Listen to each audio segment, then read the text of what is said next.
E aí, pessoal, tudo bem? Hoje é sábado, a gente tá conseguindo, por enquanto, aí, por conta da quarentena, manter os nossos vídeos. Lembrando que eu já mudei aí, sábado, 10 horas é oficial, né, que vai sair pra gente no canal os vídeos oficiais. E às vezes na quarta-feira, acho que enquanto tiver a quarentena, a gente consegue ter vídeo aqui no canal. Ainda tô me aprimorando, tô aprendendo a usar as ferramentas do canal e a gente vai seguindo aqui. Eu tenho algumas ideias de vídeos, né, pra gente continuar falando. Eu tô fazendo uma pesquisa. E eu queria que vocês comentassem no canal o que vocês querem aí nos comentários, o que vocês querem que eu traga, né, de material para falar aqui com vocês. Lembrando que o canal tem como foco um público-alvo específico, é claro, né? E tem também aí o tema de história, literatura, já tem lá alguns livros que eu trouxe de book haul, né? Tô para fazer agora no final a resenha do ensaio sobre a cegueira, que foi o livro que a gente leu no clube de leitura, né? E especificamente também sobre história, educação, tudo que vocês queiram que eu fale. Às vezes não é exatamente quando eu falo de educação, é só sobre ensino de história, mas também sobre na educação com contexto geral. Especificamente, eu vou fazer esse vídeo aqui para responder uma pergunta de um seguidor, tá? Aqui no canal. Eu achei melhor responder com o vídeo, porque é um assunto que é pertinente ao nosso canal e é pertinente também à discussão.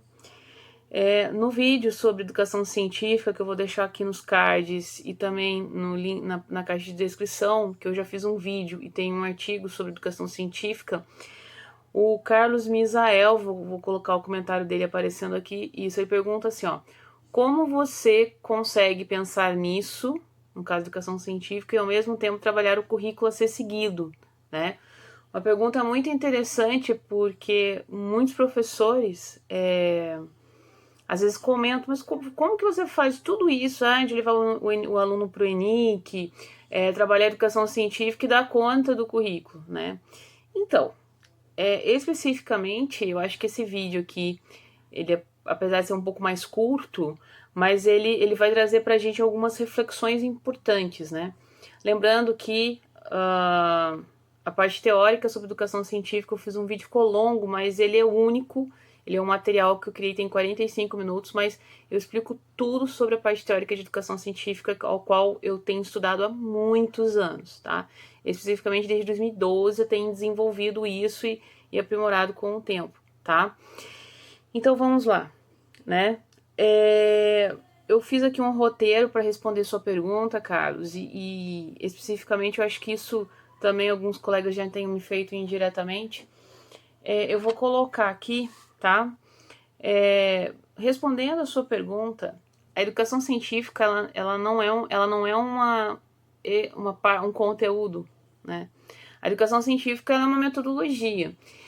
E eu não sou a primeira professora a trazer isso. O que eu tenho feito é sistematizar, né, montar um processo de como fazer isso na educação básica, tá? Eu tenho elaborado esse ponto com a educação científica e tenho tido muito resultado com isso, né?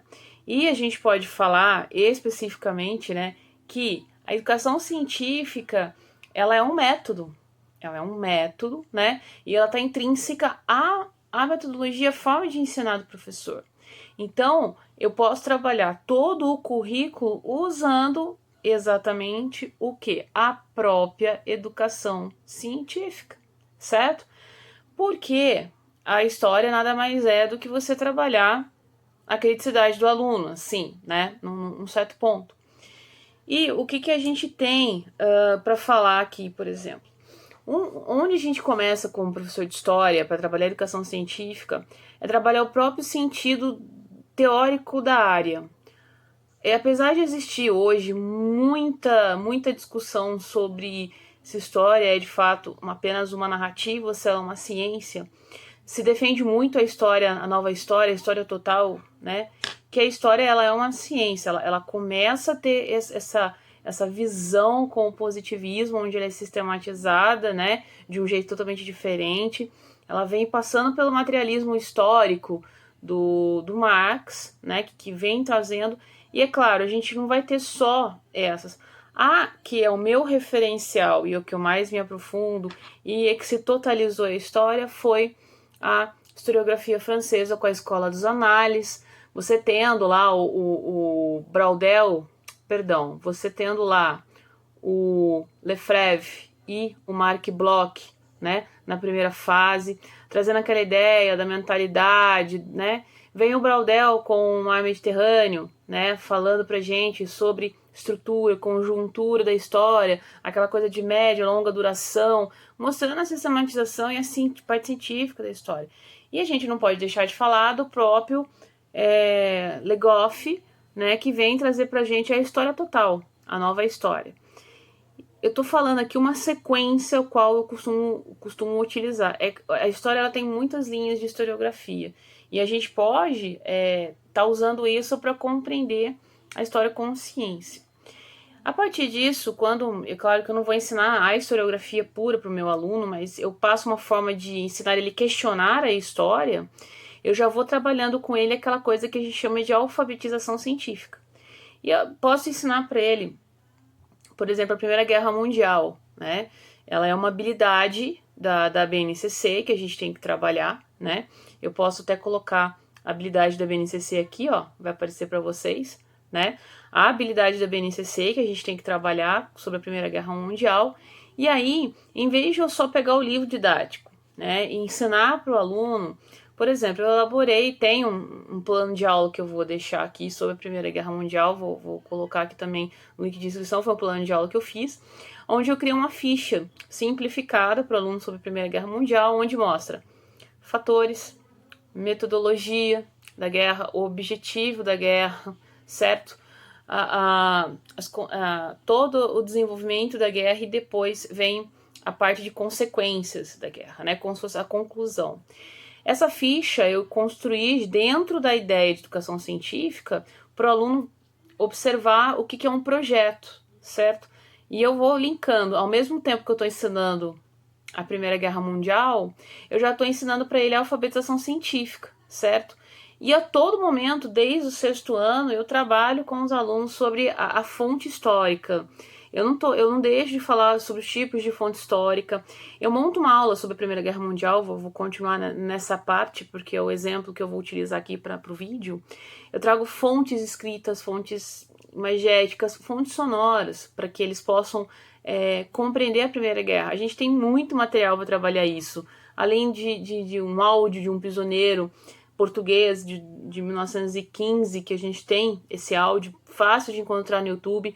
Tem um outro áudio que é 3D, que os alunos podem colocar o fone e se sentir na trincheira, né? Então, todo esse material são fontes históricas para que eles construam a própria ciência histórica na forma de compreensão daquela habilidade que eu estou trabalhando. Então, a educação científica ela está totalmente atrelada ao currículo.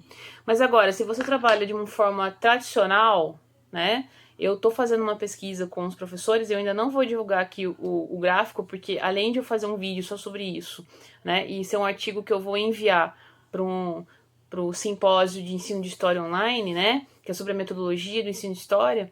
Muita gente hoje ainda trabalha o ensino tradicional. O ensino tradicional ele não oportuniza uma reflexão científica da educação científica a qual eu estou propondo aqui. Então, eu trabalho basicamente com essa ferramenta, né, com essa forma, só que eu estou falando para você usando um exemplo, que é a Primeira Guerra Mundial, mas você pode fazer isso em diversas formas. Até quando eu trabalho mapa mental, a gente trabalha em esquematização, é uma forma de a gente trabalhar, né? Agora, algumas ferramentas eu desenvolvi dentro desse método, né? Eu uso essas ferramentas dentro das minhas aulas, tá? Então, por exemplo, eu criei a ficha técnica, eu vou mostrar para você uma foto aqui de uma ficha técnica, que eu posso utilizá-la simplesmente em qualquer habilidade, ou que vocês costumam chamar de conteúdo, e hoje a BNCC traz como objeto do conhecimento. Eu desenvolvi essa ficha, e eles preenchem essa ficha, sem ficar respondendo aquela coisa automática. aquela pergunta boba, né? Quem descobriu o Brasil? Então, ele é uma ficha que ele reflete sobre aquele determinado objeto do conhecimento com uma perspectiva científica. Ele consegue identificar os fatores sociais, a parte econômica, ele tem aquela visão holística do que está proposto na ficha técnica. É uma atividade simples, é um exercício simplificado, né? Eu posso trazer para vocês um vídeo sobre a ficha técnica, eu acho que é interessante, né? E é bem simples, na verdade. Mas a ficha técnica, ela tem também, vou deixar aqui vou deixar no campo de descrição o link onde eu falo sobre a ficha técnica, tá? Mas é uma tabela, né? É bem simplificada de se fazer e cada professor vai adaptar a sua realidade. O outro ponto que nós temos aqui, tá? É sobre o quadro conceitual. Eu criei um formato de quadro conceitual. Eu uso muito em revisão, né? Ou em revisão, recuperação, né? Mas também às vezes eu coloco no início, assim, depende, o quadro conceitual ele pode ser utilizado em diversas perspectivas. Então, por exemplo, naquele determinado bimestre a gente sempre trabalha conceitos centrais, sempre tem os conceitos centrais do bimestre, certo? Então, o que acontece? Dentro dessa questão que a gente tem, né, vocês precisam observar as palavras centrais do bimestre, encaixa no quadro. E eu sempre separo em três linhas. Eu vou colocar a imagem para vocês também do quadro conceitual aqui que eu criei, né? É claro, lembra, a gente vai adaptar cada professor à sua realidade. O aluno tem que colocar o significado dele, dessa palavra, a partir do que ele entende, né? Se for um aluno de inclusão, deixa ele utilizar o dicionário, para que isso faz parte do processo dele, né? De entender a compreensão. Depois que ele colocar o significado com as palavras dele, tá? Vem uma segunda coluna aonde ele tem que fazer um desenho, um símbolo que está ligado ao conceito, tá? E depois você pode colocar, dependendo da turma, um componente da sua tabela de quadro conceitual para que o aluno comente a ligação daquele determinado conceito com o que ele está aprendendo. Então, por exemplo, é um quadro conceitual sobre o iluminismo. Então, ele vai comentar sobre o iluminismo. Só que eu costumo fazer um quadro conceitual bimestral, aonde eu linko todos aqueles objetos do conhecimento naquele determinado momento. Então, esse é um ponto que a gente tem trabalhado aqui, tá? O quadro conceitual. O outro, a perspectiva de como eu dar conta de trabalhar essa questão da educação científica do ENIC, ele é sempre um paralelo. Eu não costumo envolver todas as minhas turmas, mas eu envolvo aqueles que têm interesse. Como eu falei no vídeo de educação científica, eu não seleciono o tema que eles querem pesquisar. Então, assim, muitas das vezes o tema deles está ligado ao currículo. Curiosamente acontece, né? Às vezes a gente tem temas de Segunda Guerra Mundial, Revolução Francesa, né? Teve um trabalho bem interessante que foi as meninas do 8º ano que fizeram, eu vou até colocar aqui o banner delas, no ano passado, que elas fizeram sobre as influências das ideias da Revolução Francesa nos discursos de Mandela. Então elas linkaram aí um pouquinho do que elas estavam aprendendo com um foco que era o objeto delas, era o discurso do Nelson Mandela. Então, quando você tem toda essa questão, tá? Você está trabalhando a cientificação da história e a educação científica de diferentes formas. Você tem que usar, o seu método. Quando o seu método, como professor, faz o aluno refletir, já é educação científica. Então ele vai entendendo o que é uma sistematização, classificação, certo? A ficha técnica é uma classificação. Eles vão entendendo também o que são as abordagens conceituais, que são amplamente importantes para a história, né? Com a forma como eu vou ensinando, os mapas mentais, eles vão organizando os estudos, né? E as minhas aulas de multimídia, como eu já citei, eu sempre trago para eles em sala de aula os diferentes tipos de fontes sobre o mesmo tema. Então, por exemplo, na Primeira Guerra Mundial tem as cartas, tem trechos de diário, tem os áudios, que eu já comentei, tem as imagens, tem vídeo, tem a parte sonora, então tem tudo. Então a gente constrói aquele estudo daquele fato de diferentes perspectivas. Ao mesmo tempo, às vezes eu trago um objeto, né? Eu tenho um acervo meu pessoal, por exemplo, o Império. Eu tenho uma réplica da caneta que assinou a Lei Áurea, né? Eu tenho uma réplica da coroa, eu tenho uma moeda comemorativa de Dom Pedro, né? Levo também os livros do Paulo Resutti, né? Que fala das biografias de Dom Pedro I, Leopoldina, Dom Pedro II. Mostro para os alunos que o livro referencia o que eu estou falando para eles, né? Que eu estudei aquilo. Às vezes eu levo o livro mesmo. Até quando eu estou falando de história medieval, a gente tem aqui algumas obras, como a Divina Comédia, Decameron. É claro que aí, por exemplo, Decameron a gente sabe que é uma fonte, que em algumas partes dele são totalmente erotizadas, né? Então, eu mostro o livro, mas a gente pega algo que é para aquele determinado público-alvo. Então, assim, é planejado. Então, assim, a gente precisa planejar e fazer esse ponto de vista. Então, esse vídeo aqui, que eu tô lançando para vocês sábado, foi pra gente debater essa reflexão, que é o link da educação científica com o currículo. Lembrando, gente, que nós todos sabemos, hoje em dia o currículo ele é trabalhado, né, com base numa norma que é a base comum curricular, que é a BNCC. Então a gente trabalha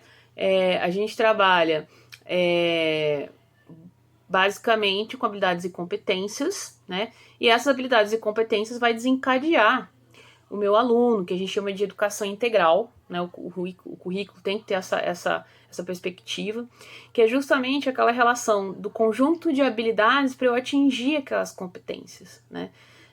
Eu tenho também um vídeo sobre as competências específicas de história, para quem quiser. Eu vou deixar aqui também no campo de descrição. Vou deixar também o vídeo aqui nos cards, né, sobre as competências de história, que eu desenvolvi um infográfico, né? Então, quando eu penso, tudo está interligado ao BNCC. A educação científica ela está ligada principalmente, gente, a competência de número 2 das competências gerais, que é o pensamento crítico, criativo e científico, né? Então, essa competência, ela dá todo o embasamento para que a gente possa exercer a educação científica. Então, a gente tem feito isso, né? E para poder trazer aqui para vocês, eu estou, tomara que isso vai depender muito do andamento aí do nosso cenário de crise da saúde, né, com o coronavírus, mas eu quero estudar agora com o segundo ano essa questão de alfabetização científica, mas aí a gente vai precisar. Inclusive, as próprias pesquisas dos meus alunos desse ano podem ser prejudicadas por conta desse cenário. A gente não sabe nem se o evento vai ter e se a gente vai ter tempo de fazer isso. Mas mesmo assim, a gente vai ter outras oportunidades, a gente vai conversando e é isso. Pense na tua metodologia, tá? Linkada ao currículo. Nunca especificamente, pensa que são coisas separadas. Então é isso, tá? Esse videozinho mais curto, até que ficou maior do que eu pensava, 18, 19 minutinhos. Mas é isso, pessoal. Um abraço e quarta-feira eu acho que tem mais vídeo aí. Um abração.